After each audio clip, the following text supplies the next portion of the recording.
Welcome back to another episode of Grizzly True Crime. My name is Gisela K, and today we continue to look at the case of Debbie Collier. If you've missed out on all the case coverage so far, if you're brand new here, welcome to Grizzly True Crime. I hope that you will subscribe, hit the bell so you know when I'm next uploading, and I hope you'll check out the playlist so that you can catch up on the deep dives we've already been doing on this case. It seems that today we are back to the drawing board. According to Fox News, they say Debbie Collier case investigators consider Georgia woman's death may not be homicide, sources say. That's very interesting. Like, what? So initially they've told us, actually all along, it's personal, it's targeted, and this is a homicide.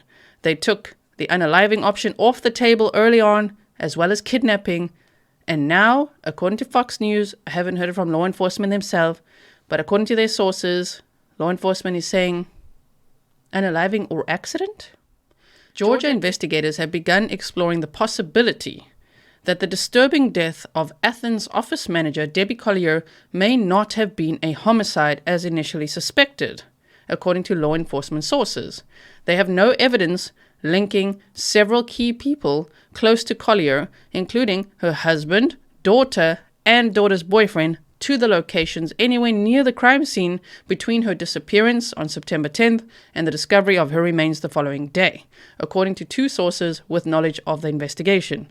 And evidence at the scene suggests her death could have been accidental or unaliving, the sources say. Collier was last seen alive at a Family Dollar store on September 10th, purchasing several items that were found burned near her remains. She also stopped by a Chick-fil-A restaurant beforehand, the sources said. Collier was found dead and naked on September 11th in the Chattahoochee-Oconee National Forest south of Clayton. So she was found topless because her jersey had burnt up, right? A 90-minute drive from her home in Athens.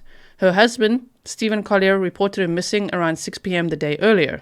She was discovered few feet downhill from the site of a small fire with burns on her stomach, soot in her nostrils, which is a new detail, and clutching a small tree.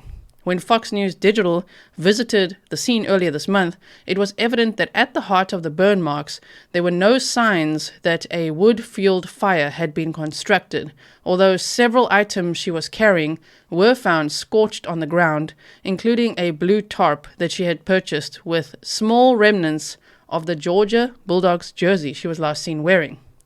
The missing person report came after she sent a bizarre Venmo payment to her daughter, Amanda Bearden, of almost $2,400, along with a cryptic message, "They are not going to let me go. Love you. There's a key to the house in the blue flower pot by the door." Now, if this was accidental or unaliving, man, that message is weird.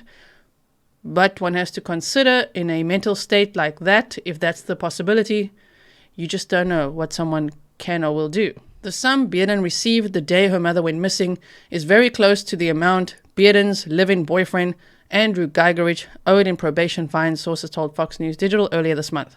The math, they said, could be thrown off slightly by additional fees. 2 days before Collier's disappearance, her daughter Amanda Bearden and boyfriend Andrew Gigerich moved back to Athens from Maryland. So it was actually only Amanda who moved back from Maryland to Athens. Andrew had always stayed in Georgia, and he was staying with his grandmother in Commerce, I believe, Georgia, and then he moved in as well when Amanda got back. Where they had been living, Amanda had been living with her brother, Jeffrey, right, says Habersham County investigator George Kaysen previously told reporters. Gigerich told Fox News that the couple had no involvement in the crime and that they were scared themselves, sleeping behind barricaded doors as the case remained unsolved. Authorities have not yet released the autopsy report, tox results, or her official cause and manner of death. That is going to be the key. On Friday, the local radio station WCHM reported that an unnamed ranking member of the Habersham County Sheriff's Office said it would be a good assumption the detectives were no longer focused on Collier's immediate family in connection with the investigation.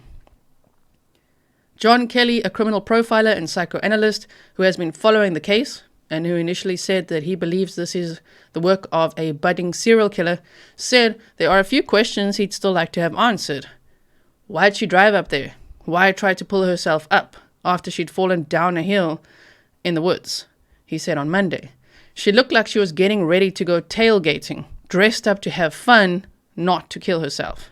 Anyone with information on Collier's case is asked to contact Habersham Sheriff's investigators Cale Garrison or George Kaysen at 706-839-0559 or 706-839-0560, respectively. I would like to hear your comments below. What do you think of this article, of this possibility? I find it strange, if this is coming from law enforcement, that they would be insisting the whole time that this is personal, it's targeted, and it's murder. This is homicide. To now, at this point, after Debbie's celebration of life, say, well, this could have been unaliving or an accident. Well, initially they took unaliving and kidnapping off the cards. So that would really leave us with accident, and what would that be? What kind of accident would that be that would cause that? Of course, if there was something majorly flammable there, I don't know. We don't know what else Debbie had in the car, and something, I don't know, exploded or set alight and hit her jersey and burnt her jersey up. If it's something like that, and she rolled down the hill or something to try to put out the fire, I still don't know how exactly soot ends up in her nostrils and why she's clutching a tree and how she passed away. That I'm not too sure. If one were to say she had the rain poncho and the paper towels and refillable torch lighter and all that stuff and made some sort of a fire with, again, I don't know what, and fell asleep on the top next to the fire and then caught a light or something, and I don't know, it was too late after inhaling too much smoke, or I don't know. I don't even know what to think at this point. But it looks like unaliving or an accident is back on the cards. To me, the most plausible then would be accident. Now, what kind of accident? That's the next thought. That's the next rabbit hole we got to go down, is what kind of accident are we talking about? Are we talking about her meeting up with someone in the woods and them doing something that goes horribly wrong? Or are we talking about, I don't know what she'd be doing there.